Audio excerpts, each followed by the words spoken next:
This edition of the Ridley Report is brought to you by secession, CAI. They collect with respect. Well, I'm a little late weighing in on this, but I just can't resist. The whole situation with the D.C. madam and her death. I'm not a conspiracy theorist, but I do think it's important to step back and maybe focus on a few things that we do know about the case, things that are not contested.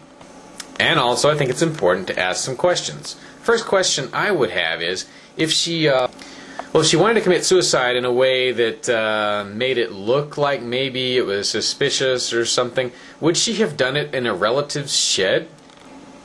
Also, there are some things we know that I think, again, are not contested. First of all, she was a marked woman, at least from a legal standpoint. That we know that because of the fact that she was under prosecution. And we also know that there were people who had a motive in silencing her. The motive was very simple. She had a black book with a list of important Washington persons. People didn't want the names on that book getting out. We know she insisted in an audio interview that she had no interest in committing suicide when asked. The rest I do not know, and maybe neither do you. But it's enough to spark concern. I think I'd be remiss if I didn't ignore this. Or I think I'd be remiss if I ignore this, and I think I'd be remiss if I automatically accepted the government story. Someday it may be you strung up in a shed, and not by your own hand.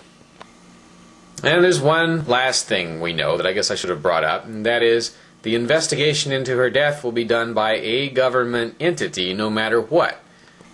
How reliable are government entities in blaming government officials for doing things, if in fact that's what happened? In any case, even if this woman was not murdered, in a way she was killed by Washington, or at least by the authorities that came after her.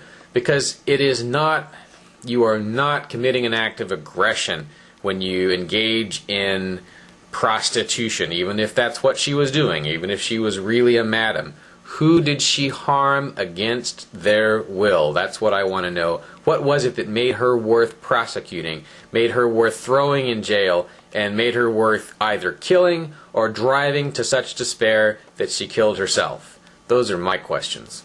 This is Dave Ridley signing off for RidleyReport.com this May 6th, 2008. Dispatches like this one would not be possible without the generous support of companies like secession, CAI. Secession, CAI is a collections company that does collections a whole new way.